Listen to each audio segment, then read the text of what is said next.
The Adventures of Huckleberry Finn by Mark Twain. Chapter 1. You don't know about me without you have read a book by the name of The Adventures of Tom Sawyer. But that ain't no matter. That book was made by Mr. Mark Twain, and he told the truth, mainly. There was things which he stretched, but mainly he told the truth. That is nothing. I never seen anybody but lied one time or another. Without it was Aunt Polly, or the widow, or maybe Mary. Aunt Polly, Tom's Aunt Polly, she is, and Mary, and the widow Douglas is all told about in that book, which is a mostly true book with some stretchers, as I said before. Now the way that book winds up is this. Tom and me found the money that the robbers hid in the cave, and it made us rich. We got $6,000 apiece, all gold, and it was an awful sight of money when it was piled up. Well, Judge Thatcher, he took it and put it out at interest, and it fetched us $1 a day apiece, all year round, more than a body could tell what to do with. The widow Douglas, she took me for her son, allowed she would civilize me. But it was rough living in the house all the time, considering how dismal and regular and decent the widow was in all her ways. So when I couldn't stand it no longer, I lit out. I got into my old rags, my sugar hogshead again, and was free and satisfied. But Tom Sawyer, he hunted me up. Said he was going to start a band of robbers, and I might join if I would go back to the widow and be respectable. So I went back.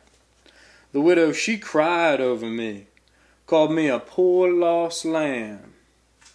And she called me a lot of other names too, but she never meant no harm by it. She put me in them new clothes again.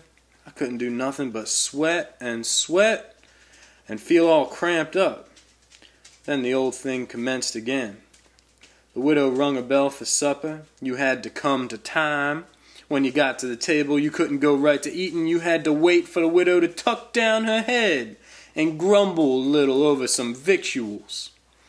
Though there weren't really anything the matter with them. That is, only everything was cooked by itself.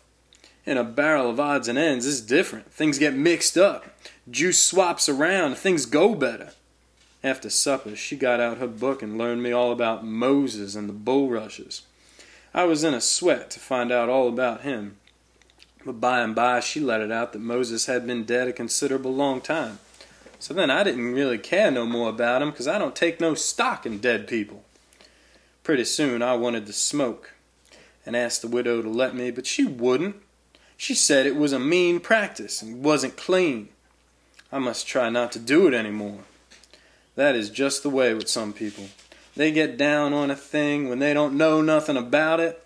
Here she was a-bothering Moses, which was no kin to her, no use to anybody being gone, you see, yet finding a power of fault with me for doing a thing that had some good in it. And she took snuff. Of course that was all right, because she done that herself. Her sister, Miss Watson, a tolerable slim old maid with goggles on, had just come to live with her, and took a set at me with a spelling book. She worked me middling hard for about an hour, and then the widow made her ease up. I couldn't have stood it much longer, and for an hour it was deadly dull. I got all fidgety. Miss Watson would say, "Don't put your feet up there, Huckleberry, and don't scrunch up like that, Huckleberry, and set up straight." And pretty soon she would say, "Don't gap and stretch like that, Huckleberry. Why don't you try to behave?" Then she told me all about the bad place, and I said I wished I was there. She got mad then. I didn't mean no harm. All I wanted was to go somewheres. All I wanted was a change. I wasn't particular. She said it was wicked to say what I said. Said she wouldn't say it for the whole world. She was going to live so as to go to the good place. Well, I couldn't see no advantage in going where she was going. So I made up my mind I wouldn't try for it. I never said so, because it would only make trouble. It wouldn't do no good. So she had got a start, and she went on and told me about the good place. She said all a body would do would go around all day long with a harp and sing forever and ever. So I didn't think much of it. I never said so. I asked her if she reckoned Tom Sawyer would go there, and she said not by a considerable sight, and I was glad about that, 'cause I wanted him and me to be together. Miss Watson, she kept pecking at me, and it got tiresome and lonesome. By and by, they fetched the niggers and had prayers, and everybody was off to bed. I went up to my room with a piece of candle and put it on the table. I sat down in a chair by the window, tried to think of something cheerful, but it wasn't no use. I felt so lonesome, I most wish I was dead. The stars were shining, and leaves rustled in the woods ever so mournful. I heard an owl way off, hoo-hooing about something that was dead, and a whippoorwill, and a dog crying about somebody that was gonna die, and the wind was trying to whisper something to me, and I couldn't make out what it was, so it made the cold shivers run over me. And then way out in the woods I heard that kind of sound that a ghost makes when it wants to tell about something that's on its mind, can't make itself understood, so it can't rest easy in its grave. Has to go about that way every night grieving. I got so downhearted and scared I did wish I had some company. Pretty soon a spider went crawling up my shoulder. I flipped it off. I lit the candle, and before I could budge it was all shriveled up. I didn't need anybody to tell me that that was an awful bad sign and I would fetch me some bad luck. I was so scared I almost shook the clothes off me. I got up, turned around in my tracks 3 times, crossed my breast every time, and then I tied up a little lock of my hair with a thread to keep witches away. But I had no confidence. You just do that with the thread when you've got a horseshoe that you found, and instead of nailing it up over a door, you go and you lose it. I had never heard anybody say it was any way to keep off bad luck when you killed a spider, but I sat down again, shaking all over. I got my pipe out for a smoke. The house was still as death now, and the widow wouldn't know. Well, after a long time I heard the clock away off in town go boom, boom, boom, 12 licks, and all still again. Stiller than ever. Pretty soon I heard a twig snap down in the dark, amongst the trees.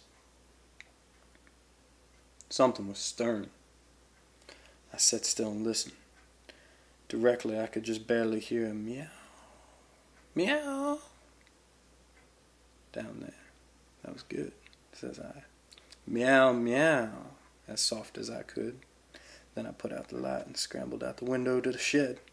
I slipped down to the ground and crawled in amongst the trees. Sure enough, there was Tom Sawyer waiting for me. That concludes Chapter 1, The Adventures of Huckleberry Finn by Mark Twain. Well, I built me her raft and she's ready for flow. Oh, Mississippi,